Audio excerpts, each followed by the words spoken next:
천태지휘대사의 그 관음 신행에 대한 걸 공부하고 있습니다. 대한불교, 그러니까 천태종, 중국 천태종을 일으키신 분이죠. 이 천태지휘대사가 관음 신행을 통해서 대각을 이루고 그리고 법화경을 중심으로 교화를 펼쳐서 종단을 만드신 겁니다. 그래서 천태대사의 관음 신행에 관한 두 번째 268쪽에 청관세음에 대한 내용을 같이 공부하도록 하겠습니다.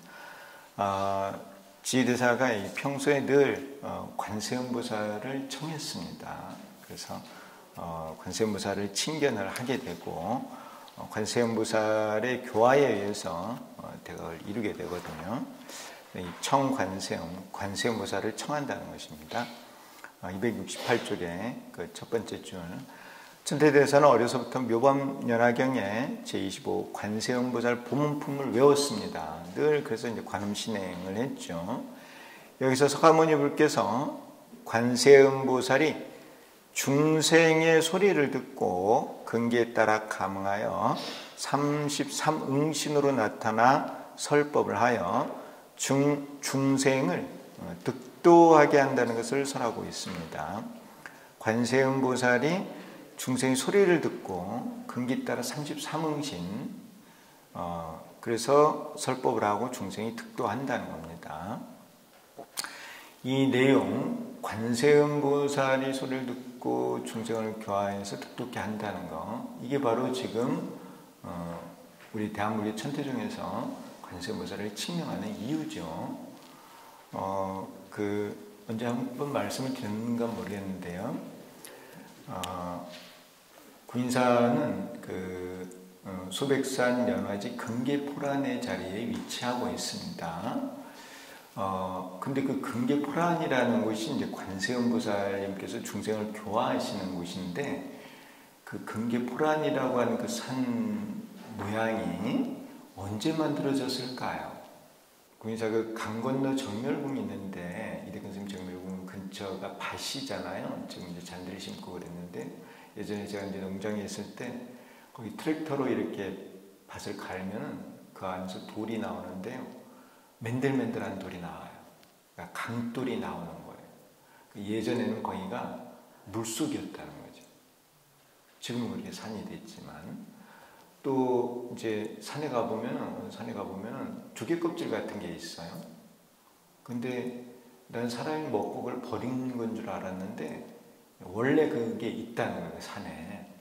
그래서 예전에는 거기가 물속이었다는 겁니다. 근데 이제 지금 유흥기가 돼가지고 산이 된 거예요. 그러니까 이 이제 지구는 변화를 하고 있는 것이죠. 어느 이제 계속 이렇게 산 모양도 또 이 지형도 변화를 하고 있는데, 우리 지구가 어느 순간 이 변화를 해가지고 금계포란이라는 자리가 만들어진 거예요. 변화가 일어날 때 뭐 화산도 터지고 막 이러고 할 때, 금계포란이 만들어지고 그 금계포란을 바치고 있는 연화지가 만들어지고, 그 연화지를 바치고 있는 소백산이 만들어지고요. 이 소백산이 백두대간의 중앙에 있어요.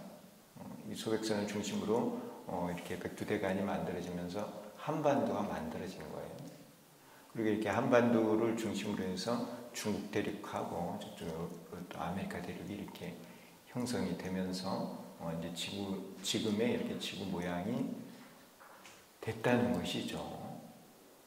그래서 그때 이제 금계포란의 자리가 만들어졌는데, 그때 이미 벌써 관세음보살이 중생하는 모습이 거기에 이 금계포란의 자리에 만들어졌다는 겁니다. 그래서 그런 금계포란의 자리는 부처님이 만드셨을 거라는 거죠. 그렇잖아요? 그곳에 이제 대사님께서 구인사를 창건을 하시고 수행을 하셔서 대화를 성취하시고 관음 신행으로 중생 제도를 하고 있으니까요. 그리고 그 금계포란의 이제 수리봉에 대사님 정멸궁이 있는 거예요. 그러니까 누가 그걸 만드셨을까요? 성모 대사님께서 만드시지 않았을까 하는 생각이 듭니다. 근데 어쨌든 그 금계포란의 자리에 군사가 참고인 데서 관음 신행으로 많은 중생이 제도가 되고 있다는 거예요. 누군가는 거기에 미래를 예측을 해서 그 자리를 만들었다는 거죠. 그 만드신 분이 또 그 최정상의 수리봉에 모셔지지 않았는가 하는 생각을 해봅니다. 어쨌든 이 관세음보살은 많은 중생을 똑똑히 해서 성불케 했습니다. 그래서 칠구지 불무대 준재보살이죠. 고통 속에 있는 중생이 관세음보살에 대해 듣고 그의 이름을 일심으로 부르면 관세음보살이 곧 그 음성을 관하여 감과 신통 그리고 설법으로 고통에서 벗어나 안락에 이르게 합니다. 우리가 이제 관세음보살 고통 속에 있는 생로병사의 그 고통 속에 있는 중생이 관세음보살의 이름을 부르면 관세음보살님께서 음성을 관하여 감을 하시고 근기 따라 응신을 하시고 또 신통을 보이시고 또 근기 따라 설법을 해서 우리를 안락에 이르게 한다는 겁니다. 제25 관세음보살 본문품에서 서가모니불께 무진의보살이 관세음보살의 명호와 유화에 대해 여쭈었고 부처님께서 이에 대해 대답하셨습니다. 명호, 왜 관세음보살이라고 하는 관세음이라고 하는 이름을 쓰는지 명호에 대해서 여쭈었고 유화, 이거는 놀유자예요. 놀면서 교화를 한다는 거예요. 유화라는 게. 왜 이렇게 놀유자를 썼느냐 하면 관세음보살님께서는 수행을 다 끝내셨어요. 공부를 다 마쳤어요. 부처님이 이미 되신 거예요. 상우보리하와 중생의 그런 발심을 해서 사홍서원을 세우고 육바라밀의 수행을 해서 무상보리 무이탈 무한생명을 성취하여 관세음보살님은 정법령 열애로 이미 성불을 하셨습니다.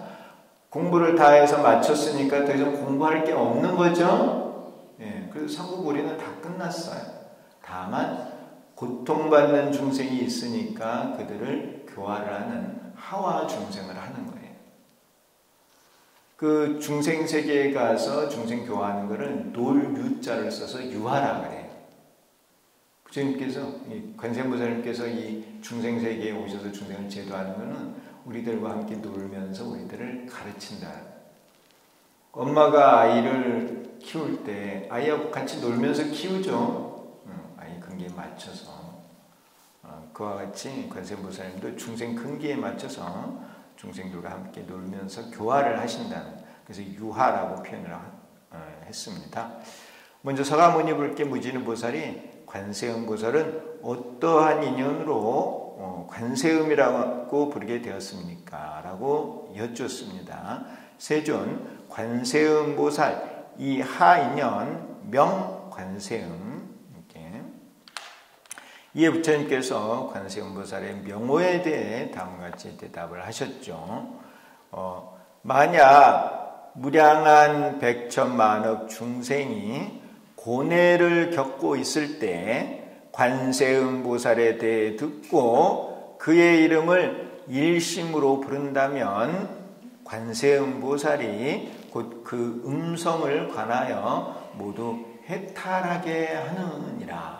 는 게 이제 서가모니 부처님께서 관세음보살님의 명호에 대해서 풀이를 해주신 거예요. 그래서 이제 그 전에 한번 말씀을 드렸을 텐데 여기 이제 문칭탈, 문은 이제 듣다는 것이고 칭은 우리가 이제 중생이 부르는 것이고 그와 같이 하면은 관세음보살님께서 우리를 해탈케 한다고 하는 그 문칭탈을 요 세 글자로 요약을 할 수 있다는 말씀을 드렸어요. 고통 속에 있는 중생이 관세음보살에 대해 듣는다는 것은 곧 믿는다는 거예요.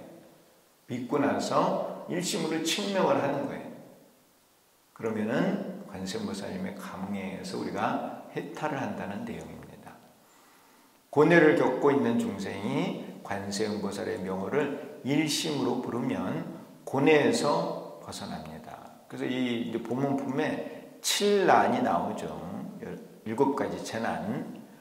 큰 물, 무서운 바람, 칼과 몽둥이, 악한 귀신, 쇠사슬의 묶임, 원수의 공격 등 7가지 재난이 닥쳐올 때 관세음보살의 명호를 일심으로 칭명하면 모두 해탈하게 합니다. 그런데 이러한 재난이 일어나는 이유는 뭐냐면은 중생이 지은 업이에요. 그 업 때문에 고통을 받기 위해서 이런 재난들이 일어나는. 요즘 근래에 와서 특히 이런 게 많이 일어나죠. 이게 변화의 시기예요.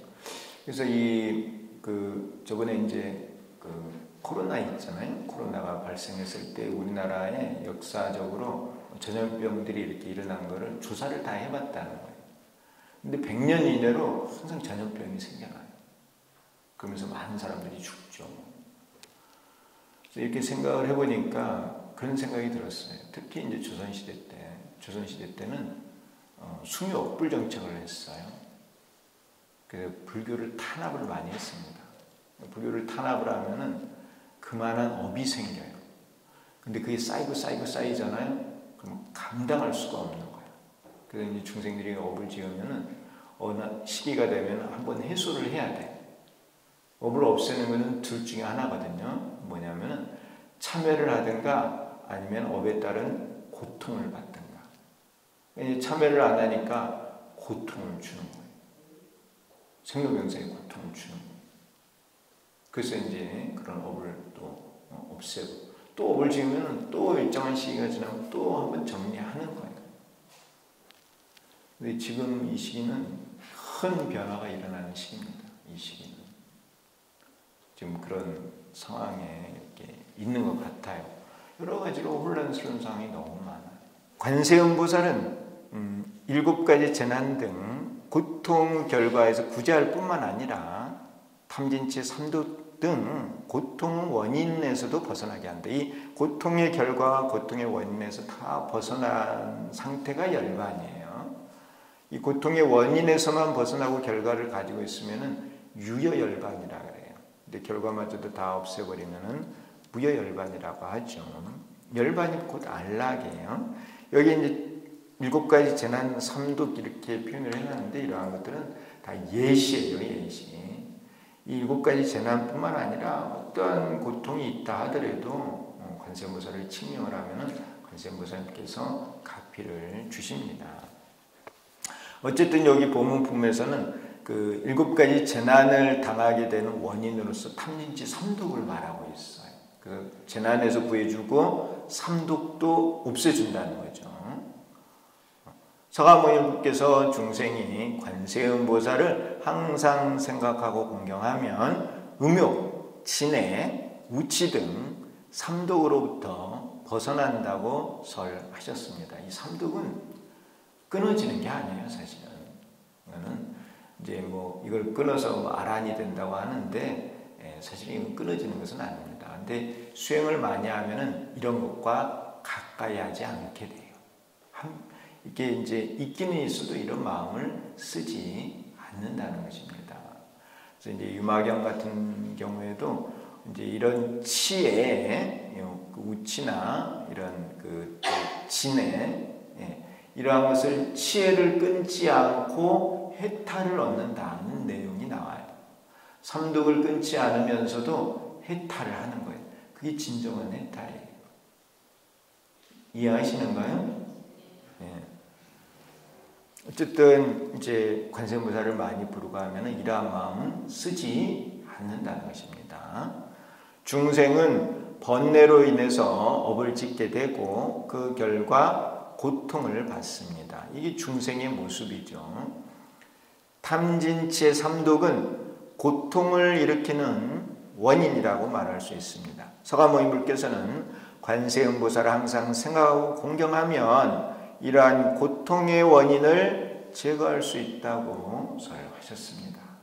그래서 이 관세음보살을 부르면은 이 고통의 원인이 되는 것도 없애고 그 결과마저도 다 없애서 우리를 안락에 도달케 한다는 것입니다.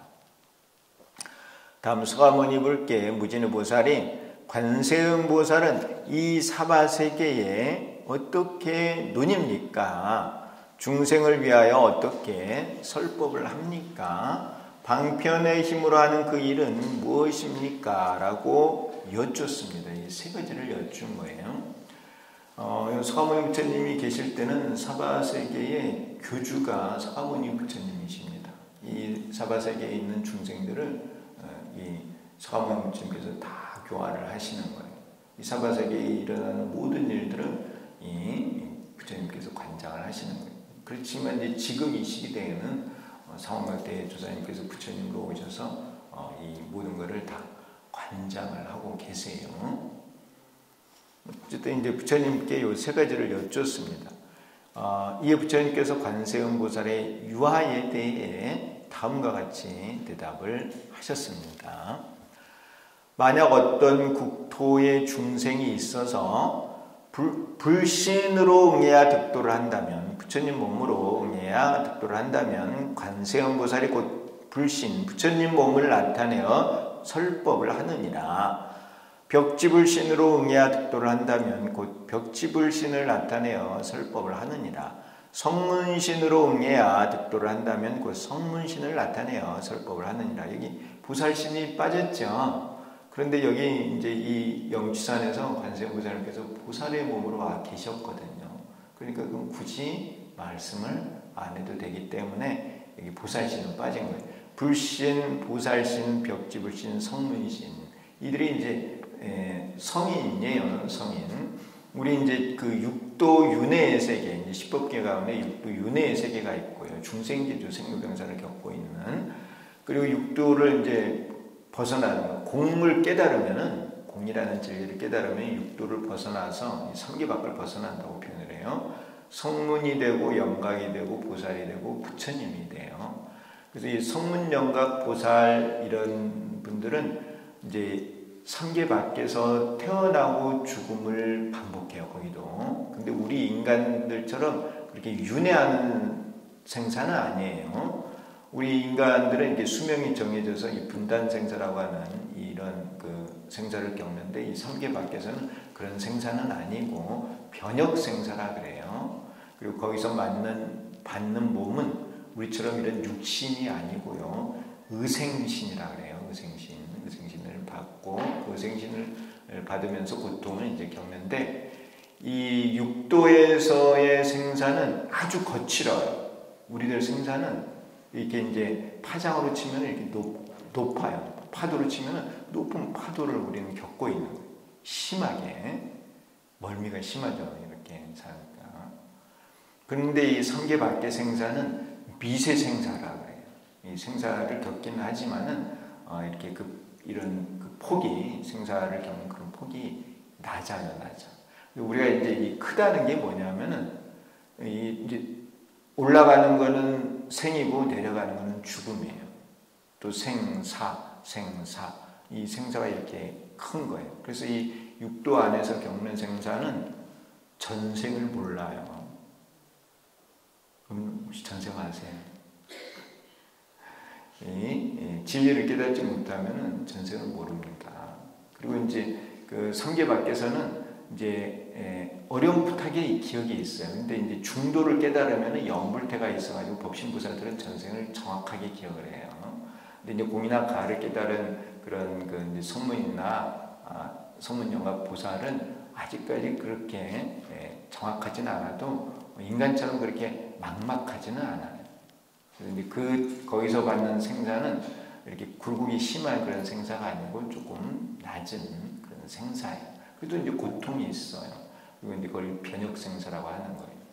그래서 이렇게 이제 우리 이 육도의 고통은 거친 생사라고 하고, 성문영각 보살이 겪는 생사는 미세생사라고 해요.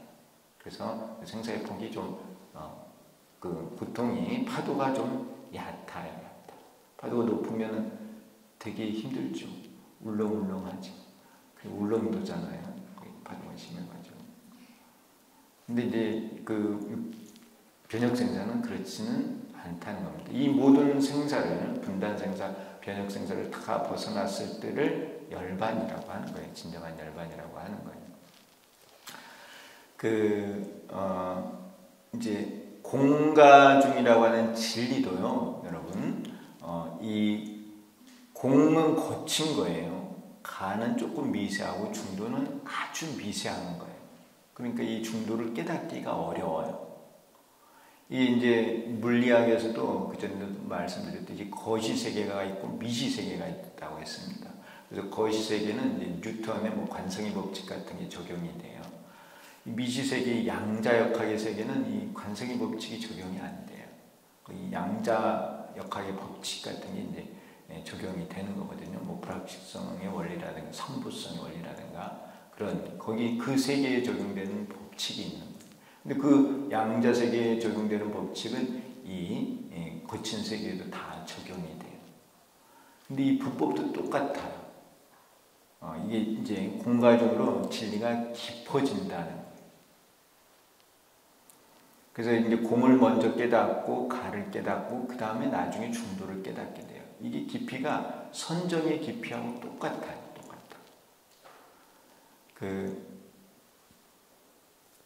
제가 오늘 이제 그 구인사 이제 삼강전 5층 법당에서 있다가 왔는데요.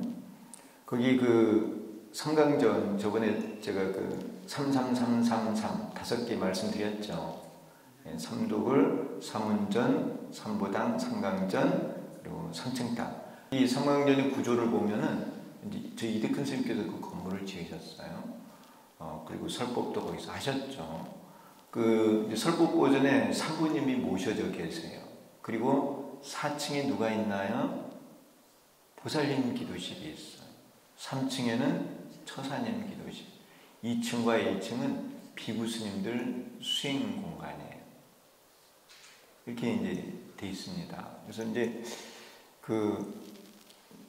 제가 구인사를 이제 다니면서 예전에는 그 구인사는 처사님들도 공양을 먼저 하게 했어요. 그쵸? 요즘은 이제 뭐 그런 게 없는데 예전에는 뭐 공양할 때도 항상 뭐 처사님들 위주로 그렇게 구인사 그런 게 있었습니다. 그때였어요. 그때 무슨 생각을 했느냐 하면은 왜 보살님 4층이 높지? 그런 생각을 한 거예요. 그렇잖아요. 이제 이렇게 어떻게 보면 이제 그 스님들이 먼저 있고 그다음 보살님들, 뭐 처사님들 이렇게 해야 되는데 반대로 돼 있는 거야. 거기 건물이. 그런데 내가 이제 이렇게 불교학을 공부를 해보고 어느 순간 보니까는 그 구조가 맞는 거예요. 맞아. 그래서 이제 근기라는 게 있다고 하면은 뭐 이걸 뭐 무슨 차별이 아니고요. 불교적인 관점에서 말을 하는 거예요. 보통 상부님께서 어떻게 설법을 하시느냐면 공을 설법을 하시고 가를 설법을 하시고 중도를 설법을 하시는 거예요. 공은 낮은 근기, 가는 그 다음 중간 근기, 그리고 중도는 높은 근기에게 설하시는 거예요. 근데 보면은 낮은 근기가 숫자가 많아. 중간은 중간이고 높은 근기는 숫자가 적어요. 그래서 이 공과 중의 순서라는 거죠. 말하자면. 그래서 이 깊이에요, 깊이. 그래서 이 이제 가장 깊은 공부를 하는 곳, 가장 근기가 높은 거죠. 그 깊다는 게 가장 아래층에 있는. 어떻게 보면 선정의 깊이에요, 선정의 깊이. 그리고 이제 두 번째, 그리고 이제 이렇게 올라와 있습니다. 이 공과 중으로 이렇게 거칠면서 미세해지는 거예요. 공의 설법은 이렇게 거칠다고 하면은 아래로 내려갈수록 가는 더 미세하고 중도에서 아주 미세해요. 그러니까 그 건물 자체가 밑에 층이 제일 좁아요. 그 다음에 2층이 조금 넓고 3층이 조금 더 넓고 4층은 많이 넓어요. 이제 그런 의미가 느껴진다는 거예요. 어쨌든 그 층이 그냥 우연히 된 게 아니고요. 삼부님께서 계시고 원래 이제 응신 그리고 보신, 법신이 있는 거예요. 응신은 공을 설하고 보신은 가를 설하고 법신은 중도를 설하는 거예요. 그 층이 세 층으로 이렇게 나눌 수가 있다. 그래서 그 코끼리 말씀드렸잖아요. 3층 탑의 기단에 코끼리 한 마리는 코를 들고 있고 두 마리는 코를 내리고 있고, 코를 들고 있는 게 근본이에요. 근본. 그게 중도라고 했죠. 코를 들고 있는 양쪽 코끼리는 음과 양. 그래서 양은 가고 음은 공이고, 그래서 양, 근본 이렇게 돼 있다는 거예요. 음에 해당하는 게 이제 보살님들이 계시는 거고, 양에 해당하는 게 처사님이 계시는 거고, 근본에 해당하는 게 스님이 계시는 거예요. 그래서 스님을 중이라고 그러잖아요. 중. 왜 중인지 아시죠? 원래 이제 화합중이라는 말이에요. 쌍가라는 말이 있는데, 쌍가는 인도 말이에요. 그 쌍가가 한문으로 번역을 하면 화합중이야, 중. 그래서 그 무리 중자를 써서 중이에요. 그래서 이제 스님들은 중이라고 하는데, 물론 이제 무리라는 그런 뜻도 있지만은, 이제 그 무겁다는 뜻이 있대요. 무거워. 응? 무겁다는 뜻이 있답니다. 중. 그래서 중이라고 한다. 여기 이제 거기 불신으로 응해야 득도를 한다면, 이제 보살은 보신으로 제도를 해요. 그리고는 이제 벽지불신 이하는 응신으로 제도를 하는 거예요. 이렇게 여기도 이제 이렇게 돼 있는데, 어쨌든 그 참 성강전의 그 모양이 이제 공가중의 그런 모양이라는 거 한번 다시 말씀드립니다. 그리고 이제 중도는 미세하다는 거, 미세하기 때문에 좁다는 거, 좁아. 미는 거칠기 때문에 크다는 거예요.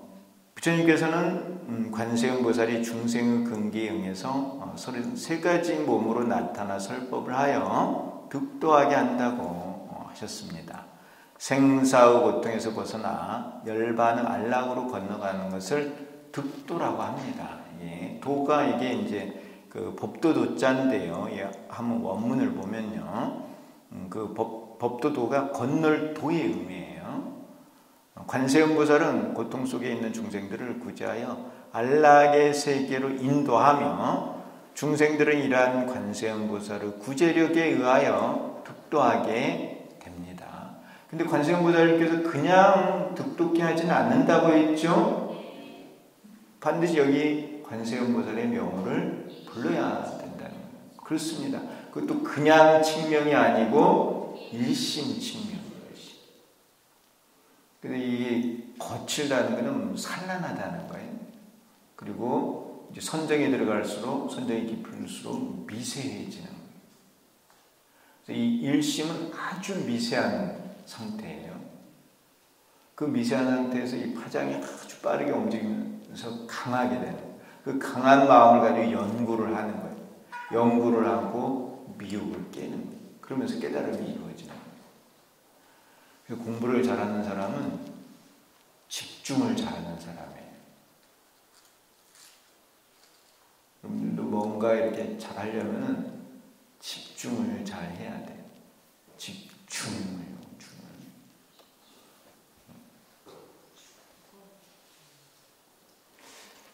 관세음보살은 그의 명호를 칭명하는 중생의 소리를 듣고 근기에 따라 응하여 응신을 나타내고 설법을 하여 중생이 득도하게 합니다. 지혜로서 모든 중생의 근기를 관합니다. 천태대사는 법화문구에서 중생의 근기를 4가지로 나누었습니다. 이런 거는 알아두실 필요가 있어요.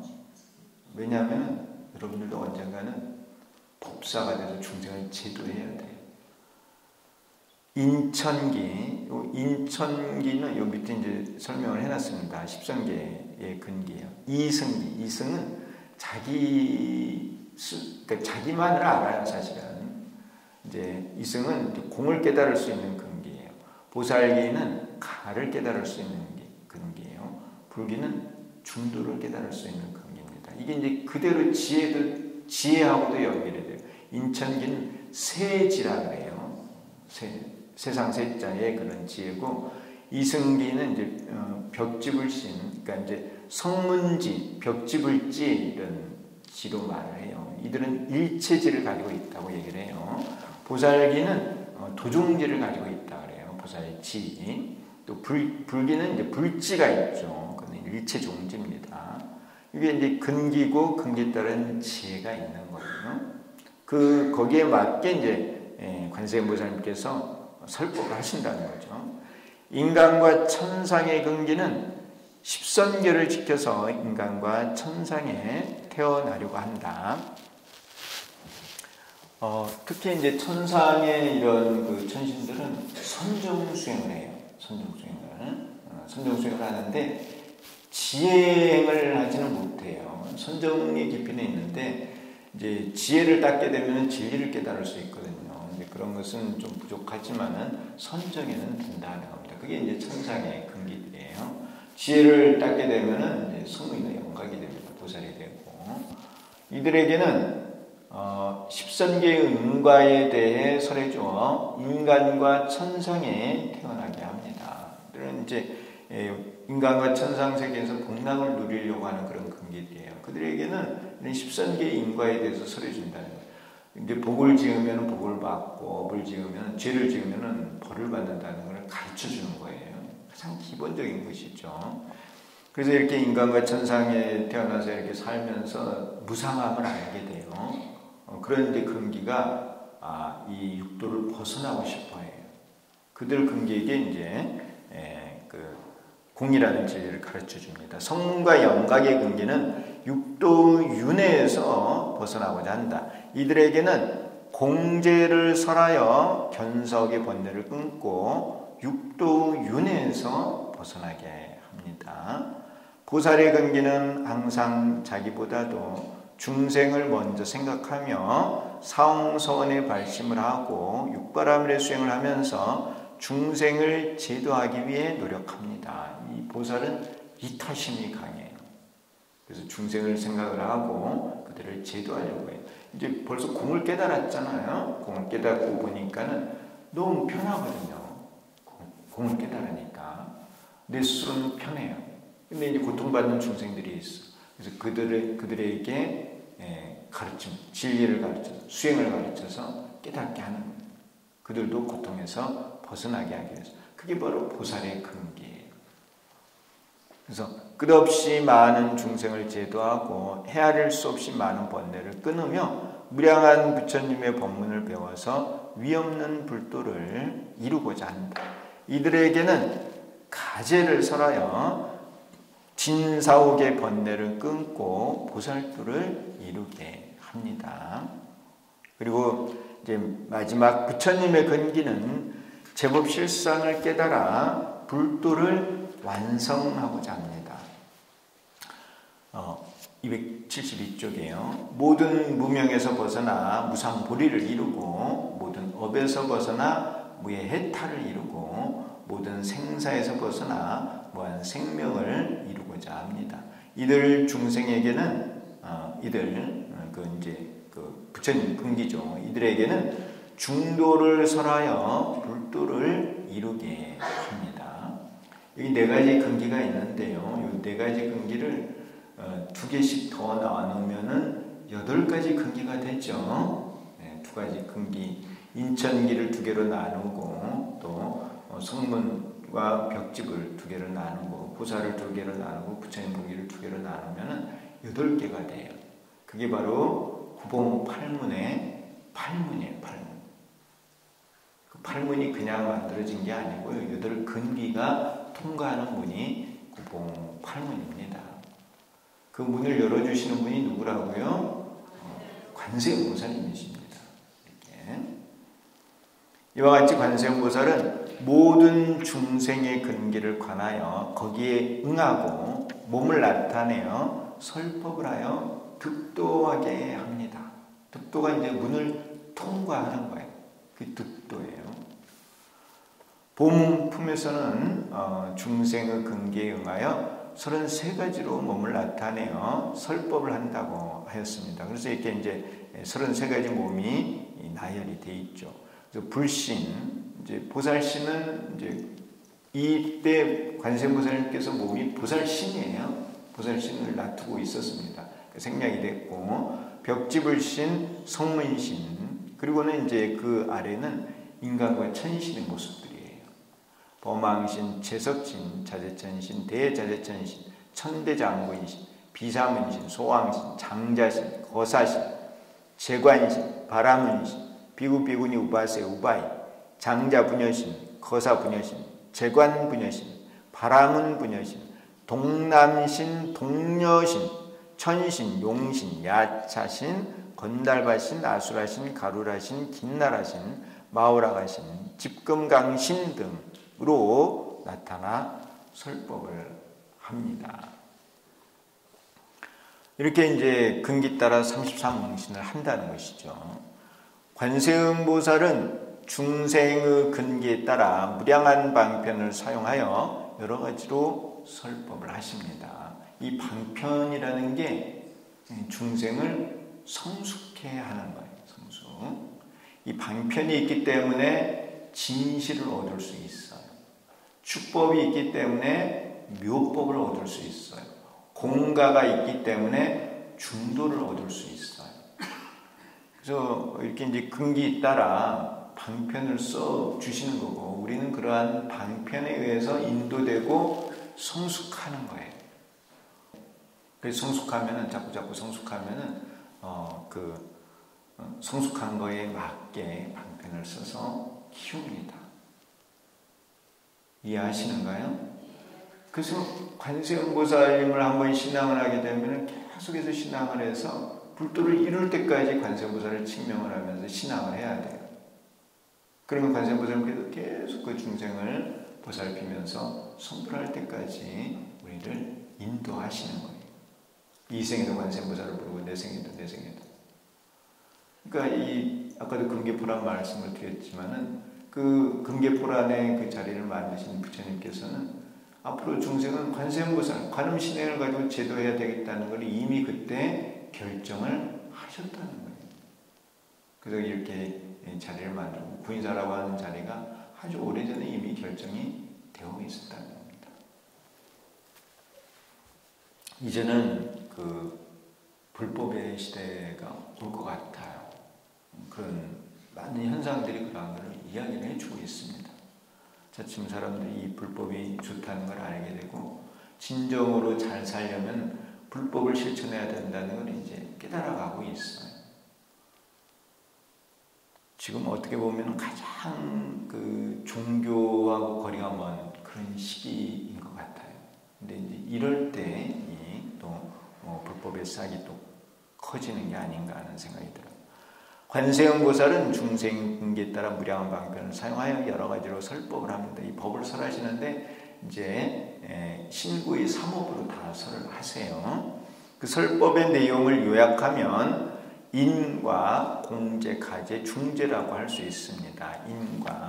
인간과 천상의 근기에게는 인과를 주로 설하시고, 성문과 영가의 근기에게는 공제를 설하시고, 보살의 근기에게는 가제를 설하시고, 부처님의 근기에게는 중제를 설합니다.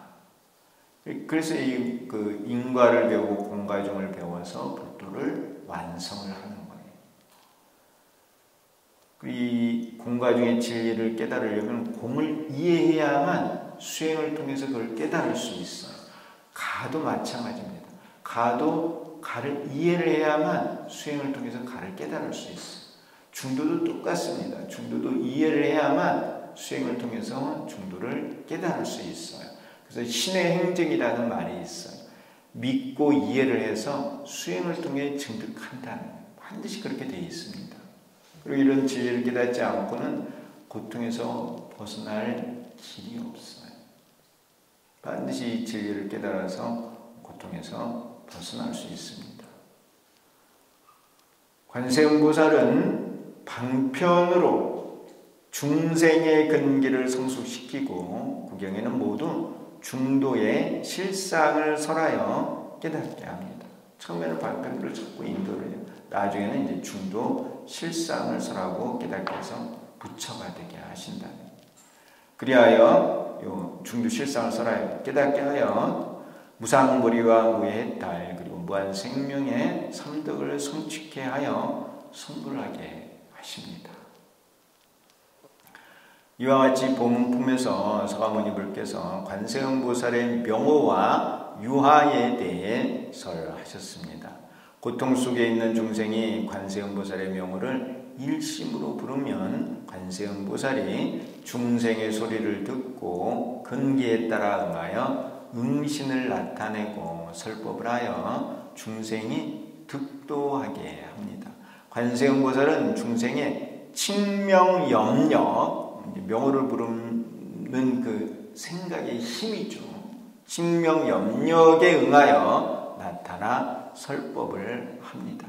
그래서 이 힘이 아까도 미세한 데서 힘이 나온다고 했죠. 미세한. 이 산란한 마음에서는 힘이 안 나와요. 제가 그때도 그런 비유를 들었죠. 햇빛이 이렇게 쬐는데 그냥 햇빛이 쬐 때는 종이가 타지 않아요.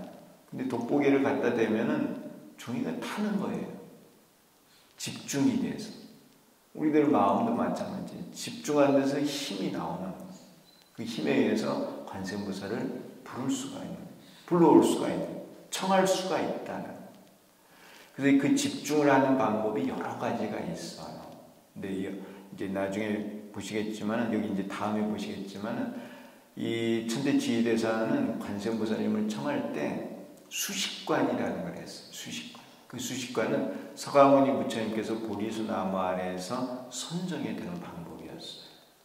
그러한 선정에서 마음이 고요한 상태에서 관세음보살을 청하는 거예요. 그 칭명, 염력, 그 선정에서 힘이 나오니까 칭명, 염력에 응하여 나타나 설법을 한다. 이러한 설법에 의해 중생은 방편에 의해 인도되어 구경에는 중도 실상을 깨달아 성불할 수 있습니다. 천태대사는 이와 같은 보문품의 내용을 통해 관세음보살을 일심으로 칭명하여 설법을 듣고 득도할 수 있음을 알고 있었습니다. 그래서 이제 이 일심을 만드는 법, 그 일심을 만드는 법을 서가모니 부처님의 그 수식관을 가지고 일심을 만들었다는 거예요. 그 내용이 여기 청관음경이라고 하는 이 경전 안에 있어요. 그 내용이요. 또한 천태대사는 유마경 문소에서 다음과 같이 설하였습니다. 이 유마경 현소와 문소라고 하는 이 두 가지 책이 있는데, 이 책은 천태대사가 직접 손으로 쓴 거예요. 거기 문소에 뭐라고 되어 있느냐면은 청관음경에서는 신맥을 관하여 생각을 한 곳으로 모으면 곧 관세음보살을 볼 수 있다고 하였다. 이게 이제 이 청관음경에서 생각을 한 곳으로 모으면, 집중을 하면, 이게 이제 법화경에서는 일심이라는 거예요. 일심. 생각을 한 곳으로 모으면은 곧 관세음보살을 볼 수 있다고 하는 거예요. 그 관세음보살님을 청하려면은 일심이 돼야 된다. 일심 칭명이지 이심 삼심 칭명이 아니에요. 마음은 이제 한편으로 관세음보살을 입으로 부르고 있으면서 다른 마음은 사방에 돌아다녀. 집에도 갔다 오고 어디도 갔다 오고 과거도 가고 미래도 가고. 그래가지고는 안 된다는 거예요. 한 마음이 돼야 된다는 거예요. 집중을 해야 된다는 거죠. 청관세음보살 소북독계 다란이주경에서 서가모니 불께서 수식으로 선정에 들어 관세음보살을 볼 수 있음을 설하였습니다. 그래서 이 천태대사는 이 방법을 쓴 것 같아요. 물론 관세음보살 칭명도 했습니다. 근데 이 선정이 될 때는 이 수식이라는 방법을 쓴 거예요. 그 전에도 제가 한번 말씀드렸는데요. 대주사님께서도 제자들에게 이 수식관을 가르친 적이 있어요. 그러니까 단전에 그 단전호흡을 하는 그런 법을 가르친 적이 있으십니다. 번뇌가 막 일어날 때는 단전에 힘을 주고 번뇌를 눌러서 이겨내라고 하는 그런 법을 가르쳐 주신 적이 있어요. 그래서 근데 우리가 이제 보통은 연불관을 하고 있어요. 관세음보살. 이 내가 부르는 소리를 내가 이제 귀로, 이근으로 들어서 집중을 하는 그런 법을 우리가 이제 하고는 있습니다. 근데 이제 그런 방법을 통해서 자꾸 번뇌를 이겨내야 되는데, 그래도 번뇌가 막 세게 일어날 때는 그걸 눌러야 돼요. 그 누르는 법을 이제 대우사님께서는 단전에 힘을 주고 이를 악물고 번뇌를 누르라고 가르치신 거예요. 청관음경은 서가모니 불께서 비사리, 바이샬리입니다. 비사리 성의 대림정사에 머물고 계실 때 설하신 것입니다. 바이샬리에 대악병이 유행하자 이곳의 사람들이 서가모니 불을 찾아가서 대악병의 고통에서 건져주실 것을 청하였습니다. 이 서가모니 불께서 관세음보살을 청하여 주문을 외우게 해서 그들의 병을 고쳐주셨죠. 그리고 나서 관세음보살과 그의 주문에 대해 설하면서 중생들에게 수지하고 독송할 것을 설하셨습니다. 예전에 이 청관음경에 대한 것을 내가 여기서 말씀을 드렸어요. 양류관음 아시죠? 이제 손에 그 버드나무 잎을 이렇게 들고 버드나무 가지를 들고 계시는 관세음보살님이 바로 이 청관음경의 내용이에요. 우리 여기 광명사도 그 벽화가 드론 입구의 벽화가 관세음보살님께서 이렇게 저걸 가지고 계시죠? 버드나무 잎을. 그 내용이 이 청관음경의 내용이에요. 그걸 가지고 관세음보살님께서 중생들의 병을 고쳐주셨다는 거예요. 비사리성에 대악병이 유행하자 이곳에 사는 월계 장자 등 500명의 장자가 서가모니 불을 찾아갔습니다. 이게 이제 육군으로 병을 앓은 거예요. 막 눈에서 피 같은 게 나오고 아주 귀에서 고름도 나오고 그런 내용들이 있습니다. 육군으로 어쨌든 이 병을 앓고 있었어요. 그래서 사람들이 많이 죽어갔습니다. 그러니까 이게 이제 인간의 힘으로는 고칠 수가 없으니까 기바라고 하는 이 당시에 가장 유명한 의사가 있어요. 의사가 와도 그 병을 못 고치는 거예요. 사람들이 죽어가는데. 그래서 이 500명 장자가 부처님을 찾아간 거예요. 서가모니 부처님을. 이곳 중생들을 가엾게 여겨 병고에서 구해주실 것을 부처님께 청하였습니다. 이에 서가모니 불께서 다음과 같이 설하셨습니다. 이곳에서 멀지 않은 곳에 서쪽으로 곧바로 가면 무량수불이 있는데, 무량수불이 누군지 아시죠? 아미타 부처님이 무량수불이에요. 나무 아미타불.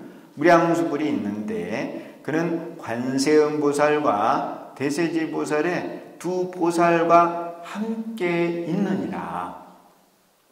항상 대비로서 일체 중생을 가엾게 여겨 고에게서 구제하느니라.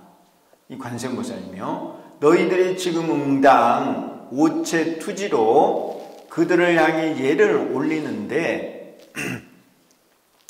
향을 피우고 꽃을 뿌리면서 생각을 집중하고 수식으로 마음이 흩어지지 않게 하라. 이 수식관을 통해서 선정에 들라는 거예요. 일심을 만들라는 것입니다.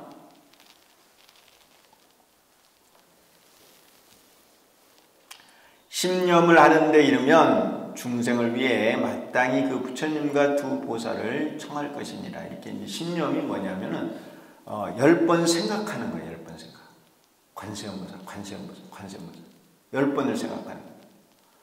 그러면은 이제 부처님과 두 보살, 아미타 부처님과 두 보살을 청할 것이라는 거죠. 서가모니 불께서 이렇게 설하실 때 그의 광명 가운데 서방의 무량수불과 두 보살을 볼 수 있었습니다. 서가모니 부처님께서 광명을 보내요. 서방의 극락세계에. 그 광명 가운데서 이제 아미타 부처님과 관음세지를 볼 수 있었다는 거예요. 서가모니 불의 실력으로 무량수불, 관세음보살, 대세지보살이 모두 비사리성에 이르렀습니다. 중생이 불보살님을 보기 위해서는 수식으로 마음이 흩어지지 않게 하고 불보살님을 생각해야 합니다. 마음이 흩어지지 않아야 돼요. 간단히 말해 수식으로 선정에 들어 염불을 해야 한다는 겁니다. 우리는 이제 칙명, 이근을 통해서 우리의 소리를 듣는 것으로 이렇게 집중을 하고 있는데 이 경에서는 수식으로 들숨, 날숨을 하나부터 10까지 세는 거예요. 그러한 방법으로 집중을 하고 그 다음에 염불을 하는 거예요. 그래서 신념을 하게 되면은 관세음보살님께서 오신다는 내용이에요. 관세음보살님께서 오시면은 이제 응신을 하는 거예요. 우리들 근기에 맞게 응신을 해서 법을 설해 주십니다. 처음에는 방편의 법을 설해 주세요. 그럼 우리가 방편을 법을 배워서 소화를 시켜서 성숙을 하는 거예요. 그리고 또 계속해서 부르면은 또 그 다음 더 큰 방편, 더 큰 방편, 나중에는 진실을 우리들에게 설해 주셔서 우리가 성인이 되는 거예요. 분명한 거는 관세음보살 법문에서는 일심칭명, 칭명염려 이렇게 말씀하셨어요. 여기서는 수식으로 선정에 들어서 염불을 해야 한다는 거예요. 마음이 흩어지지 않게 한다는 거예요. 앉아서 그래서 관세음보살을 부르실 때는 마음이 흩어지시면 안 돼요. 선정해서 공부가 되는 거예요. 관세음보살을 보고자 하면 수식으로 선정에 들어야 한다는 것입니다. 청관음경에서 수식으로 선정에 드는 방법에 대해 다음과 같이 설하였습니다. 어떻게 해서 관세음보살과 시방의 부처님을 볼 수 있는가? 만약 보고자 하면 몸을 단정히 하고 마음을 바르게 해서 마음이 움직이지 않게 하고 기가 이어지게 한다. 왼손을 오른손 위에 놓고 혀를 들어 잇몸에 향한다. 식을 고르게 조절하여 기가 거칠지도 않고 가늘지도 않게 한다. 편안하게 천천히 숫자를 세는데 하나에서 10까지 한다. 신념을 성취하고 마음이 분산되지 않게 한다. 이게 이제 그 수수지관 환정이라고 하는 육묘문이 있는데 그 육묘문이 서가모니 부처님께서 보리순나무 아래에서 하셨던 수행 방법이에요. 그 가운데 요 수에 대한 거예요. 앞에 수는 숫자를 세는 거고요. 뒤에 수는 호흡을 따라간다고 하는 따를 숫자예요. 우리가 이제 호흡을 들숨 날숨을 하잖아요. 들의 하 내뱉을 때 나, 또 두 번째 들이쉴 때 두, 내뱉을 때 울 이렇게 하는 거예요. 이걸 이제 입으로 소리를 내서 하는 게 아니고 마음으로 세는 거예요.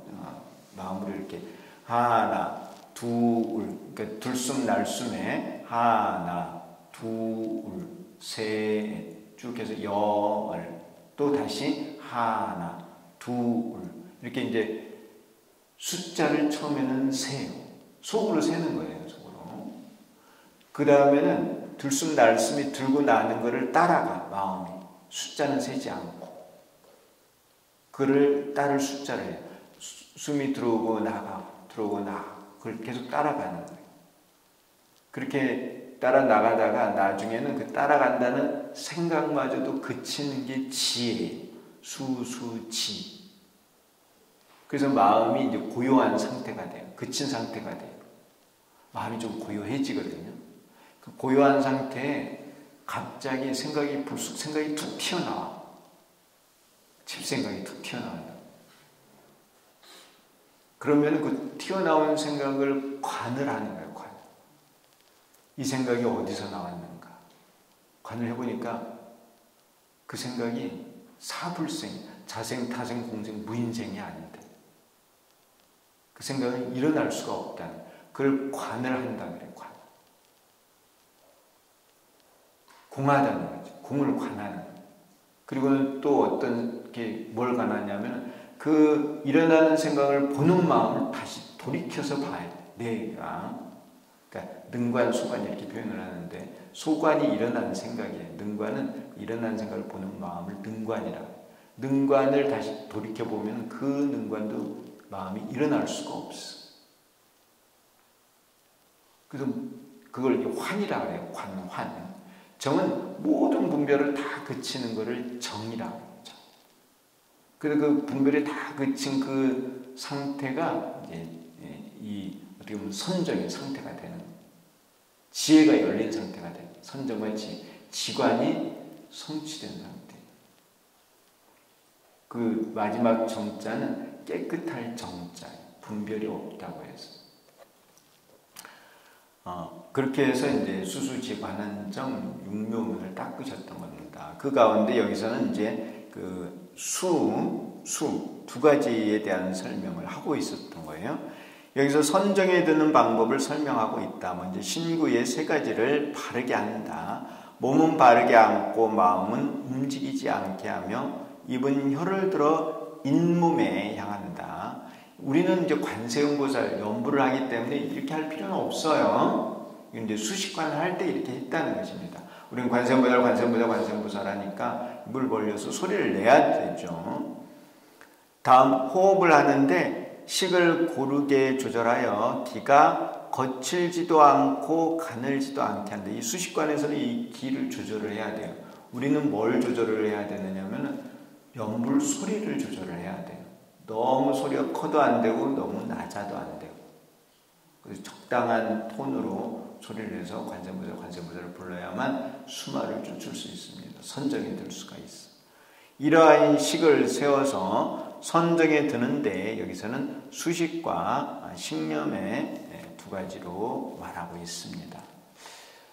이 나머지 부분에 대한 거는 다음 시간에 공부를 하도록 하겠습니다. 시간이 너무 많이 늦어서 공부 열심히 하시고 또 다음 시간에 뵙도록 하겠습니다. 감사합니다.